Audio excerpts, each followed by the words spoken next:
بسم اللہ الرحمن الرحیم۔ میری طرف سے اپنے تمام بہن بھائیوں کو السلام علیکم۔ میں آپ کا بغیر کوئی وقت ضائع کیے ہوئے آج کی ویڈیو کی طرف لیے چلتا ہوں۔ ہماری آج کی ویڈیو بھی فطرہ یا فطرانہ کے کچھ بنیادی سوالات پر مبنی ہے۔ اکثر اوقات لوگوں کے ذہن میں مختلف سوالات ہوتے ہیں۔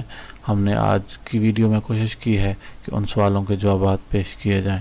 سوال نمبر 1، اگر کوئی مہمان چاند رات کو آپ کے گھر آ جائے، کیا اس کا فطرانہ گھر والوں پر واجب ہے؟ جو مہمان عید الفطر کی رات غروب سے پہلے صاحب خانہ کی رضامندی سے اس کے گھر آئے، رات اس کے ہاں گزارے اور اس کے ہاں کھانا کھانے والوں میں اگرچہ وقتی طور پر شمار ہو، اس کا فطرانہ یا اس کا فطرہ بھی صاحب خانہ پر واجب ہے۔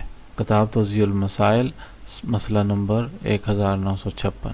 سوال نمبر 2، اگر کسی کو عید والی رات افطاری پر بلایا ہو، اس کا فطرہ گھر والوں کو دینا پڑتا ہے۔ جو مہمان عید الفطر کی رات غروب آفتاب کے بعد وارد ہو، اگر وہ صاحب خانہ کے ہاں کھانا کھانے والوں میں شمار ہو تو اس کا فطرہ صاحب خانہ پر احتیاط کی بنا پر واجب ہے، اور اگر کھانا کھانے والا شمار نہ ہو تو واجب نہیں ہے۔ اور اگر کسی شخص کو آپ نے عید کی شب میں اپنے گھر افطاری پر بلایا اور اس کے ہاں کھانا کھانے والا شمار نہیں ہوتا اور صاحب خانہ پر اس کا فطرہ واجب نہیں ہے۔